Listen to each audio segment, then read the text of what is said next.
ऊपरी बाधा, प्रेतावेश, टोना टोटका, ये शब्द आपने अक्सर सुने होंगे। खासकर भारत में तो यह ग्रामीण अंचलों में और शहरों में भी लोग ये मानते हैं कि जब भी जीवन में ऐसी कोई नेगेटिविटी होती है जिसका हमारे पास कोई आंसर नहीं है, ऐसी बीमारी हो जाती है जिसका डॉक्टर्स के पास में कोई सटीक ना तो समाधान है न उसकी कोई पहचान है, तो हम उसके बारे में ऐसा बोलने लगते हैं कि यह कोई ना कोई ऊपरी बाधा है, कोई भूत प्रेत की बाधा है, किसी ने कोई टोना टोटका करवा दिया है। तो क्या इस अपने पृथ्वी पर या हमारे जीवन में जो ऊपरी बाधा का, भूत प्रेत का, इनका अस्तित्व है या नहीं, इसे लेकर अनेक वर्षों से बहस चली आ रही है। तो इस वीडियो में हम आपको बताएंगे कि ये जो ऊपरी बाधा है, भूत प्रेत बाधा है, या जो कोई टोना टोटका करवा देता है, कोई अभिचार कर्म करवा देता है, इसके पीछे की सच्चाई क्या है, क्या इनका अस्तित्व होता है, यदि होता है तो इस समस्या से कैसे बचना चाहिए, इसके लिए क्या करना चाहिए, इन सभी की चर्चा इस वीडियो में करते हैं। इस वीडियो में हम चर्चा कर रहे हैं ऊपरी बाधा, पैरानॉर्मल एक्टिविटी, टोना टोटका, क्या यह अभिचार कर्म, क्या ये वास्तव में होता है और हमारे जीवन को प्रभावित करता है। तो सबसे पहले इसके साइंटिफिक लॉजिक की बात करते हैं, इसके बाद में ज्योतिषीय चर्चा पर आते हैं। तो देखिए, कई लोग कहते हैं कि विज्ञान जो है भूत प्रेत को नहीं मानता है, जबकि वास्तव में ऐसा नहीं है। परामनोविज्ञान या पैरासाइकोलॉजी को साइंस का दर्जा प्राप्त है। अमेरिका में लगभग 1970 के दशक से पहले से ही परामनोविज्ञान को विज्ञान का दर्जा दे दिया था, जिसमें प्रेतावेश यानी कि किसी व्यक्ति के ऊपर किसी प्रेत आत्मा का अधिकार हो जाता है, इसका विचार किया जाता है। इसके अलावा परामनोविज्ञान में अनेक विषय हैं, जैसे स्वप्न में कोई विचार आना या स्वप्न का मानव जीवन पर प्रभाव है, प्रेतावेश है, पुनर्जन्म की घटनाएं हैं। इन तमाम बातों का विचार भी परामनोविज्ञान के अंतर्गत किया जाता है। आपने भी ऐसी कई हॉलीवुड मूवीज देखी होंगी जो एक्सोरिज्म से संबंधित होती है, जिसमें सत्य घटना के साथ में ये बताया जाता है कि किसी महिला में या पुरुष में किसी प्रेतावेश यानी कि किसी आत्मा ने अधिकार कर लिया और एक्सोरिज्म के जरिए जो है उसको निकाला गया। क्योंकि वहाँ पर यह कार्य काफ़ी समय से साइंटिफिक तरीके से किया जा रहा है, तो वह इस पर रिसर्च करके इस बात को सत्य मानते हैं, क्योंकि जो मूवी आती है उसमें भी लिखा होता है कि ये सत्य घटना पर है। तो भारत में भी इस पर कम काम नहीं हुआ है। प्राचीन काल से ही भारत के जो सनातन संस्कृति में इसमें मान्यता है कि जो व्यक्ति अपने जन्म में मृत्यु से पहले किसी विशेष कामनाओं से, कोई विशेष प्रयोजन से बहुत ज़्यादा अटैच हो जाता है, और जब उसकी मान लीजिए मृत्यु हो गई है, तो उसकी जो वो कामना है, जैसे मान लीजिए कि कोई महिला है, उसका अभी अभी छोटा बच्चा हुआ है और उसका किसी रीजन से डेथ हो गई, तो उसका अपने बच्चे से अटैचमेंट है। किसी की बहुत ज़्यादा प्रॉपर्टी है और किसी ने हत्या कर दी प्रॉपर्टी हथियाने के लिए, तो उसका अपनी प्रॉपर्टी से बहुत ज़्यादा अटैचमेंट है। या फिर कोई पुरुष और स्त्री में बहुत ज़्यादा प्यार है और उनमें से किसी एक की हत्या हो जाती है या अकाल मृत्यु हो जाती है, लेकिन उससे बहुत ज़्यादा अटैचमेंट है।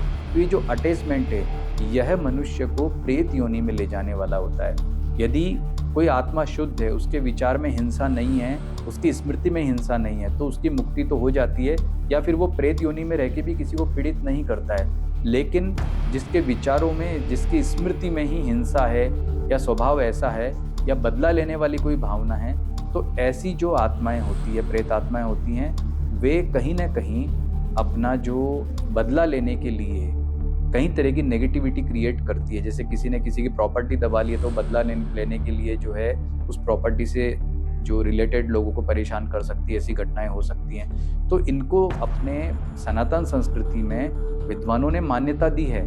इसके अतिरिक्त कई नेगेटिव एनर्जी ऐसी भी होती है, यानी कि कई प्रेतात्मा ऐसी भी होती हैं जो सभी के लिए अहित करने वाली होती है। वे ये नहीं देखती हैं कि सामने वाला व्यक्ति जो है वो मेरा कोई दुश्मन है या मेरा इससे कोई पुराना रिश्ता रहा है। ऐसा मानते हैं कि ये नेगेटिव एनर्जी सभी को प्रभावित करती है। तो हमें ऐसी नेगेटिव एनर्जी से बचने के लिए क्या करना चाहिए?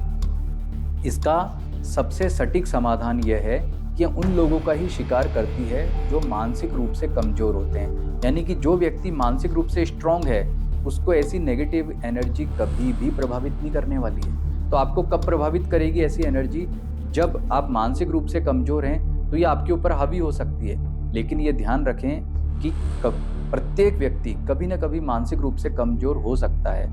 तो सबसे पहले आपको ऐसी नेगेटिव एनर्जी से अगर बचना है, तो अपने मानसिक स्थिति को स्ट्रॉन्ग करना चाहिए। आप पूजा पाठ के ज़रिए, मेडिटेशन के ज़रिए, अच्छे लिटरेचर को पढ़ के कैसे भी अपने आप को मेंटली स्ट्रॉन्ग रखेंगे, तो ऐसी जो नेगेटिव एनर्जी आपको प्रभावित नहीं करेगी। और ये नेगेटिव एनर्जी जो है किसी निश्चित स्थान पर रहे ऐसा ज़रूरी नहीं है, ये कहीं भी उपस्थित हो सकती है। सामान्यतः हम मानते हैं कि कोई पुराना घर है, कोई चौराहा है, ऐसी स्थानों पर ये नेगेटिव एनर्जी ज़्यादा होती है। लेकिन कभी किसी के घर में, जैसे हम किसी घर में जाते हैं तो हमें भी वहाँ ऐसी एनर्जी फ़ील होती है। हम किसी स्थान पर जाते हैं तो वहाँ हमें ऐसी एनर्जी फ़ील होती है। वो फ़ील होने का रीज़न क्या है कि उस समय आपकी मानसिक स्थिति ऐसी रही नहीं है, बहुत स्ट्रॉन्ग नहीं रही है, तो आपने उस एनर्जी को फ़ील किया है। ये तो बात करी आपसे मैंने केवल प्रेत के बारे में, भूत प्रेत के बारे में, लेकिन कई तांत्रिक ऐसे भी होते हैं जो इन शक्तियों का मिसयूज़ करके अभिचार कर्म या टोना टोटका करा करके भी इनके दुरुपयोग से, यानी कि इनको पहले नियंत्रित कर लेते हैं, फिर इनको आदेश देते हैं कि फलाने व्यक्ति का तुम अहित करो। ऐसा करके भी जो है परेशानी या दिक्कत दे सकते हैं। तो ऐसे टोना टोटका या अभिचार कर्मों से बचने का भी जो श्रेष्ठ तरीका क्या है, वह अपने आप को मेंटली स्ट्रॉन्ग करना है। इसलिए सनातन संस्कृति में माना है कि प्रत्येक व्यक्ति को अपने घर में ईश्वर का नाम जरूर लेना चाहिए, सुबह शाम, यानी कि संध्या के समय और प्रातःकाल में भगवान के दीपक करना, उनके मंत्रों का जप करना, उनकी आरती करना, घर में हवन करना, ताकि घर में हमेशा एक पॉजिटिव एनर्जी बनी रहे और आप इन तमाम समस्याओं से जो है बचे रहें। ऐसा भी देखा जाता है कि कई बार कि कोई व्यक्ति बीमार हो गया है, हम उसे दिखाने ले गए, लेकिन डॉक्टर को उसकी बीमारी समझ में नहीं आ रही है, तो हम ये मान लेते हैं कि उसके ऊपर कोई प्रेतावेश हुआ है, कोई अभिचार कर्म हुआ है, और ऐसी स्थिति में हम उसे तमाम जो है वो तांत्रिकों के पास ले जाना शुरू कर देते हैं। लेकिन धीरे धीरे क्या होता है, व्यक्ति और ज़्यादा बीमार हो जाता है, और ज़्यादा दिक्कत में आ जाता है, और ज़्यादा समस्या में आ जाता है। तो आपको ये ध्यान रखना है कि अंधविश्वास के रूप में इस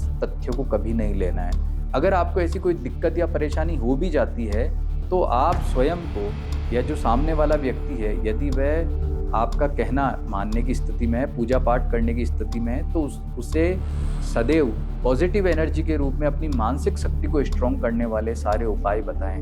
ना कि आपको इधर उधर जाकर के भटकना होगा, नहीं तो अंधविश्वासी बनने से हमें केवल नुकसान ही होना है, कोई फ़ायदा नहीं होना है।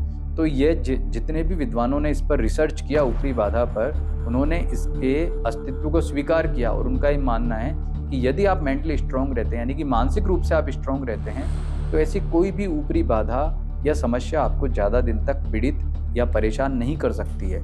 फिर भी अगर आपको ऐसा लगता है कि मेरे ऊपर या मेरे घर पर, मेरे किसी परिचित पे, मित्र पर ऐसी कोई दिक्कत हो गई है, तो आपके लिए सबसे श्रेष्ठ होगा कि आप हनुमान जी या भैरव जी की पूजा उपासना करें, उनका मंत्र का जप करें, स्तोत्र का पाठ करें, हनुमान चालीसा का पाठ करें, उनके मंत्र से सिद्ध कोई आप ताबीज़ है या यंत्र है वो धारण करें, तो उससे काफ़ी पॉजिटिविटी रहेगी और घर में जो है उनका पाठ करना अच्छा रहेगा।